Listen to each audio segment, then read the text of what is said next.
Robin Minz के माँ हमारे साथ हैं और कहते हैं कि टैलेंट का पता बचपन में ही चल जाता है। पालने में ही कोई टैलेंटेड है तो उसके पाँव से ही पता चल जाता है कि वो कितना टैलेंटेड है। तो इस वक्त हमारे साथ है, क्या नाम हुआ मैडम आपका? एलिस मिंज। ये क्या कहानी था, कैसे आप लोग जब आपने बॉल फेंका तो वो लकड़ी उठा के खेल रहा था, कैसे कर रहा था? हाँ, जो लकड़ी, जो छोटा लकड़ी पर रहता है ना, जो डंडा, हाँ। उसमें बॉल अपना पापा फेंके तो मारा, शॉट मारा। हाँ। तब जाके हम लोग को थोड़ा सा ये पापा बोले कि रुको, लेफ्टी है तो देखते हैं, सब चीज तो सारा चीज तो राइट से करता है। हाँ। लेकिन वो ये लेफ्टी बॉल मार रहा हाँ, हाथ से। हाँ, तो बोला कि कुछ तो होगा, तो फिर लकड़ी जो आग जलाने वाला से काट के बल्ला बना दिए। बल्ला बना दिया? हाँ, उससे अच्छा, फिर उसका मतलब गांव में हाँ, गुमला में थे। रेंट में बड़ी वाली स्कूल जाती थी ना। हाँ। तो हम लोग का गांव तो जंगल में है। हाँ। तो फिर हम लोग शहर में थे, रेंट रहते थे उस समय। फिर उसी से बल्ला बना तो बॉल फेंकने लगा तो मारने लगा, छोटा ही 2 साल से। तो फिर हम लोग उसका टैलेंट को देखे। फिर 2005 में ड्यूटी था पापा का नामकुम में, तो नामकुम आ गए। तो यहाँ घर बना लिया आप लोगों ने? बाद में हाँ, 2009 में घर बनाए। 2009 में घर बना लिया? हाँ, रांची में? हाँ। तो ये पहला बैट आपने खरीद के दिया उसको, मतलब बढ़िया वाला बैट जो होता है? हाँ, जब यहाँ टेनिस वाला बैट, वो तो छोटा था, 3 साल का था, उसी समय पापा खरीदी था, छोटा वाला, इसे खेलने के लिए। तो उस वक्त कितने का आता था बल्ला? उस समय तो था होगा 100 आसपास का या कुछ कम का आता था। हाँ। फिर बाद में जब एकेडमी में ज्वाइन कराया, ये यहाँ नामकुम बाजार वाला में, ये परमीन सर के पास, हाँ। 3 क्लास में था उस समय। तो छोटा, काफी छोटा था। तो वही साइकिल में किट उट सब बांध के तो उस समय खरीद दिए, तो जाता था। पूरा किट आपने खरीद के फिर दिया? हाँ, तो खरीद के। हमको भी दिक्कत हुआ, कहीं दुकान नहीं देखे थे ना। हाँ। कहीं हम लोग का जान पहचान, यहाँ तो शुरू आए थे कोई वही दुकान। फिर जाके पापा तो बाहर, हम फिर खोज खाज के वो वहाँ से गलफ छोटा था, मिलता नहीं था। फिर वैसे में फिर ये एकेडमी ज्वाइन कराए। उसके बाद में तो ड्यूज बैट चाहिए उसको, वो बैट नहीं चाहिए। उससे नहीं होगा? नहीं, तो बोला कि पापा ले जा दुकान, तो वो तो छोटा पसंद नहीं आता था उसको। हाँ। कम दाम का, उसको तो ज्यादा का चाहिए। हाँ। तो पैसा, अब तो पॉकेट भी देखना पड़ता था।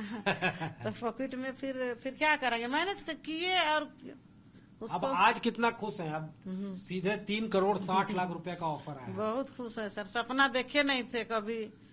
बस ड्यूटी था, थोड़ा मोड़ा पैसा चलते थे। परिवार घर में भी है, कभी कुछ बीमारी हो, चाहे कोई फंक्शन हो, तो घर में भी चाहता है कि चलो नौकरी है तो कुछ दे, तो उधर भी देना पड़ता था। बच्चों का खर्चा अकेले हम हैंडल कर रहे थे ऐसे ही। तो अब 3 करोड़ 60 लाख रुपए मिला तो काफी खुश हैं। हाँ, खुश तो है। रॉबिन ने क्या बोला जैसे सिलेक्शन हुआ? रॉबिन का क्या रिएक्शन था? रिएक्शन क्या, कॉल किया और हम तो रो रहे थे। हाँ। पापा भी रो रहे थे। तो छोटी वाली बहन है, मम्मी मत रो, तो कॉल किया, मम्मी खुश हो बोल के बोला। तो बेटा खुश तो है, लेकिन सबसे पहले तो ऊपर वाले को पहले तो धन्यवाद देना पड़ता है। फिर से सबों को ऐसे बोल के बोले, बेटा बहुत अच्छा, फिर आगे बढ़ो तुम। हम लोग का सपना है इंडिया टीम में जाए, वर्ल्ड कप खेले, जीते।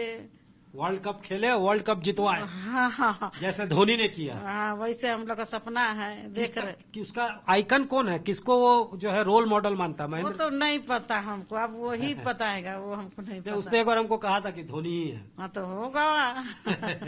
इसके पहले हमने इंटरव्यू जब 30 जून को किया। हाँ, तो होगा। हाँ, तो ये मतलब पूरा परिवार में खुशियों का सौगात लेकर आया है ये ऑफर।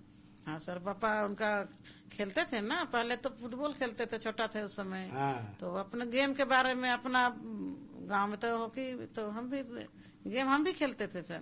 आप भी खेलते थे? हाँ, हमारा एथलेटिक्स में हमको 200 और 100 कोई हमको पछाड़ने नहीं सकता था, हम आगे ही रहते थे और खेलते थे ऐसे। वहीं से इसको कहीं न कहीं क्वालिटी आया, गुण आया स्पोर्ट्समैन का। हाँ, हो सके। हाँ। तो ये जो है रॉबिन मिंज के डीएनए में स्पोर्ट्स है, क्योंकि इनकी माँ जो है अच्छी एथलीट है, फादर फुटबॉलर और हॉकी प्लेयर अच्छे रहे हैं, और अब एक क्रिकेटर भी इस घर से निकला है जो नाम रोशन कर रहा है। 3.6 करोड़ का ऑफर आया है। इन्होंने बताया कि कैसे उनके टैलेंट को स्पॉट इन्होंने बचपन में ही कर लिया था, कैसे कैसे उनका अपब्रिंगिंग हुआ, स्कूल में कैसे शिक्षा दीक्षा हुआ, यहाँ उन्होंने कब घर बनाया, जब नामकुम में घर बनाया, ये घर को बनाया, उसके बाद उनको जो है यहाँ एकेडमी में भेजा जाने लगा, यहाँ नामकुम के क्रिकेट एकेडमी में, और वहीं से उन्होंने दस्तक दी है आईपीएल में। और दूसरा लक्ष्य अब इनकी मां चाहती हैं कि भारत को वो विश्व कप जिता कर दें, और धोनी के तरह ही परफॉर्म करके दे, ताकि उनकी पहचान जो है पूरे विश्व में स्टैब्लिश हो, खास तौर से क्रिकेटिंग फिरामेंट में। कैमरामैन राकेश तिवारी के साथ सत्यजीत कुमार, रांची आज तक।